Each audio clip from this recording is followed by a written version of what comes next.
الرحمن الرحیم نحمده ونصلی علی رسوله الکریم اما بعد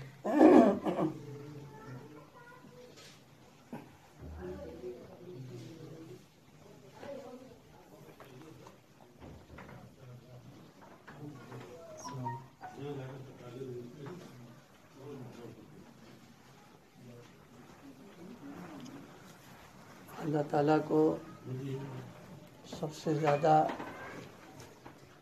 پسند جو ہے وہ عبدیت ہے اور بندگی.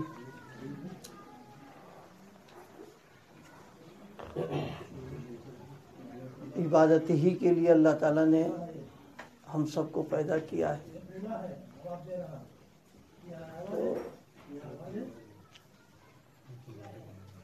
عبادت کے لیے پیدا کرنا ہی یہ اس بات کو بتا رہا ہے کہ سب سے زیادہ پسندیدہ چیز اللہ کے ہاں جو ہے وہ عبدیت ہے اور بندگی. ہم لوگ عبادت کرتے ہیں جس طرح بھی ہماری اپنی عبادت ہو.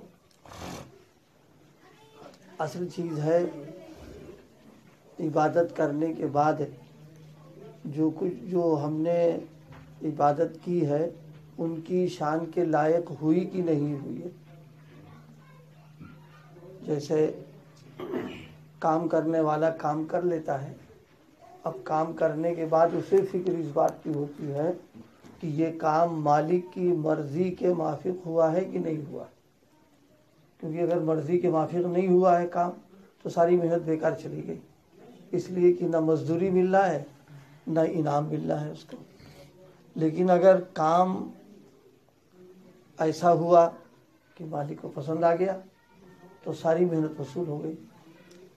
تو اسی طرح عبادات کا جو نظام ہے اور ہر آدمی اپنے اعتبار سے کرتا بھی ہے، کرنے کے بعد میں اصل مسئلہ اس کا ہے کہ اللہ تعالیٰ کو بھی یہ کام یہ عبادت یہ عمل ان کو پسند آیا کہ نہیں آیا. حضرات صحابہ کرام رضوان اللہ علیہم اجمعین کے سلسلے میں قرآن پاک میں ایک موقع پر ذکر فرمایا، کانوا قلیلا من اللیل ما یہجعون وبالاسحار هم یستغفرون. حضرات صحابہ کرام کی دن کی جو زندگی ہے اور رات کی جو زندگی ہے اللہ پاک نے دونوں کا تذکرہ کیا ہے، لیکن اس آیت کریمہ میں رات کی زندگی ان کی کیا ہے اس کو ذکر فرمایا. کانوا قلیلا من اللیل ما یہجعون، رات کا اکثر حصہ جو ہے ان کا جاگنے میں، عبادت میں، اللہ کی ریاضت میں، تلاوت میں، ان سب میں گزرتا. کانوا قلیلا من اللیل ما یہجعون، رات میں کم سوتے تھے. وہ ظاہر ہے رات میں کم سونے کا مطلب یہ ہے کہ رات میں ان کا اکثر وقت جو ہے وہ عبادت اور تلاوت میں گزرتا تھا. اس سے ایک بات اور یہاں ہم لوگوں کو کام کی مل رہی ہے کہ رات کے ہمارے جو اوقات ہیں وہ کاہے میں گزرتے ہیں.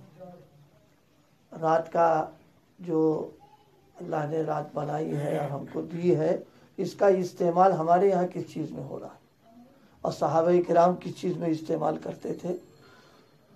کانوا قلیلا من اللیل ما یہجعون وبالاسحار هم یستغفرون. صبح ہو گئی، رات بھر تو عبادت کیا ہے، تلاوت کیا ہے، انہوں نے اللہ کا ذکر کیا ہے، لیکن جب صبح کا وقت ہوتا، صبح صادق کا جو وقت ہوتا وہ بالاسحار اخیر شب کا وقت ہوتا تو فرمایا ہم یستغفرون.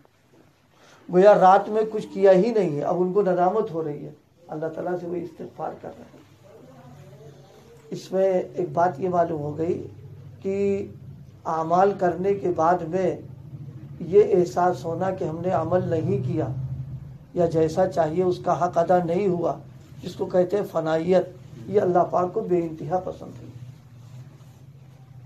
یہی اللہ تعالیٰ سارے بندوں سے چاہتے ہیں. اگر یہ نہ چاہتے اس کا تذکرہ یہاں نہ فرماتے. وبالاسحار هم یستغفرون.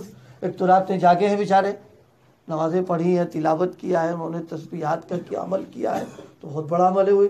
ظاہر ہے کہ رات میں جو عبادت کا، رات کا حصہ عبادت میں جو گزارا ہے وہ فرائض میں نہیں ہے، وہ واجبات میں بھی نہیں ہے، وہ سنت مؤکدہ بھی نہیں ہے۔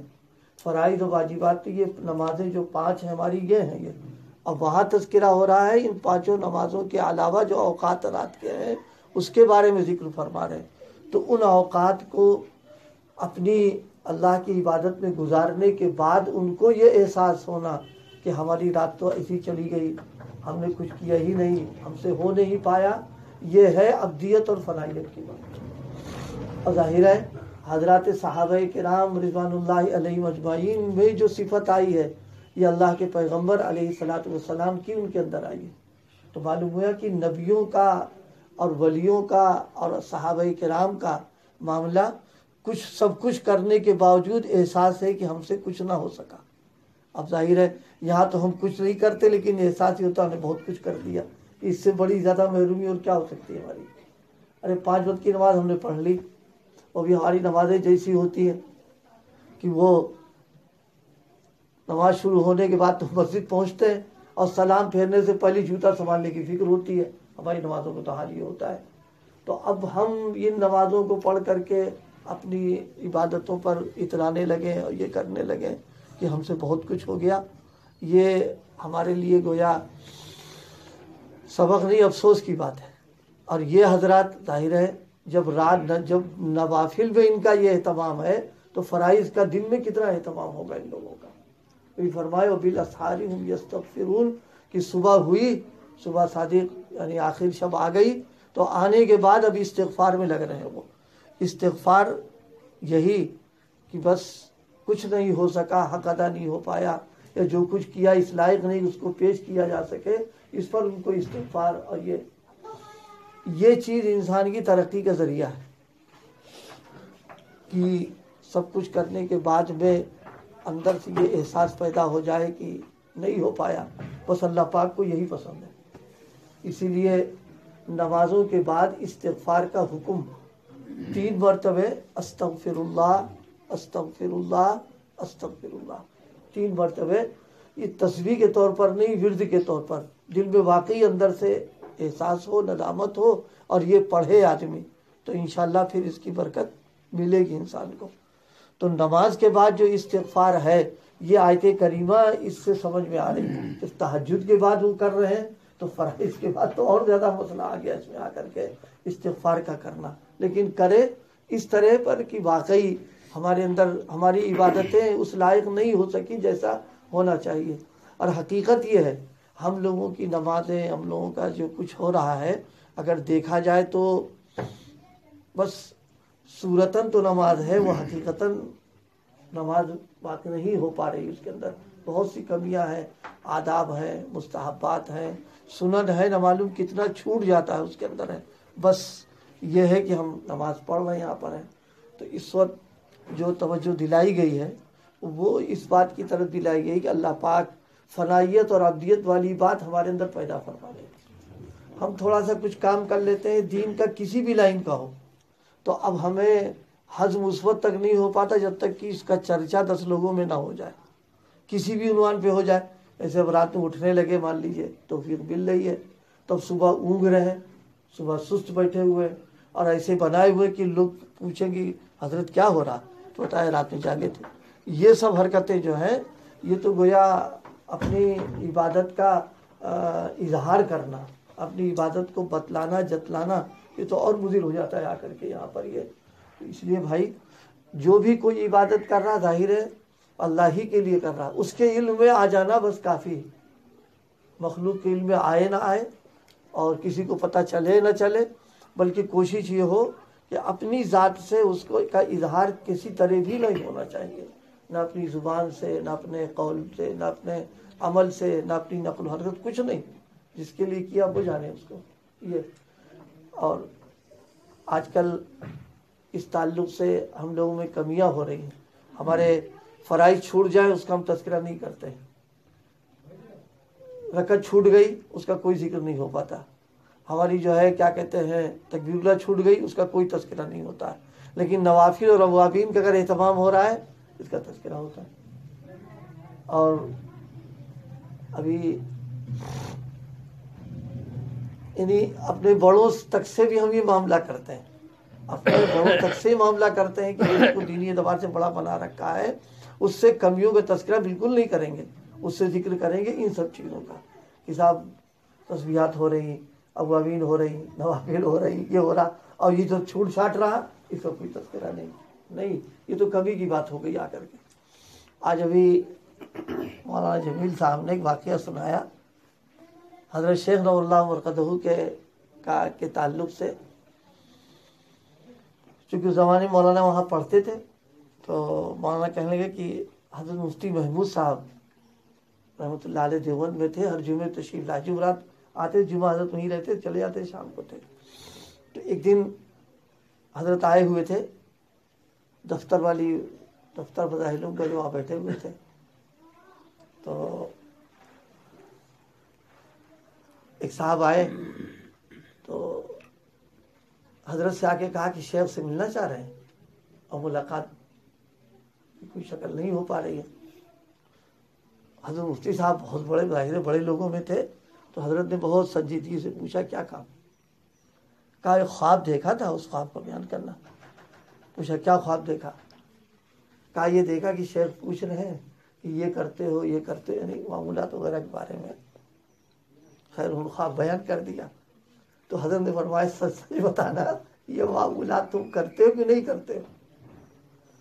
تو کہا نہیں حضرت واقعی کرتے تو نہیں ہوئے. تو فرمایا خواب میں بھی دھوکہ دیا یا کیا دھوکہ دینے آگے حضرت کو پھر تم. یعنی ایک کمی ہم لوگوں کی کہ اپنی کمیوں کو چھپا لے جانا اور اس کو ظاہر نہ کرنا. نہیں بھائی، جس سے علاج کا تعلق قائم کر رکھا ہے، اگر مریض اپنے معالج سے مرض کو چھپا لے گا تو ظاہر ہے کہ وہ علاج نہیں ہو پائے گا اس کا، اس لیے کہ وہ عالم الغیب تھوڑے نہ ہے، اس کو کوئی ہر بات سامنے تھوڑے نہ آتی اس کے. تو آپ ہم جو بتا دیں گے وہ بتا دے گا ہم کو. وہ بھائی اگر مریض ڈاکٹر سے بتا دے کہ صاحب ہاں اب یہ تکلیف نہیں ہے، وہ فوراً لکھ دے گا ٹھیک ہے پرہیز ختم، تمہارا فلاں دوا جائے غذا کھانا شروع کرو. اب وہ ہے موجود، ظاہر اس کو کھا لے گا، بیماری بڑھ جائے گی فوراً اس کی آ کر کے.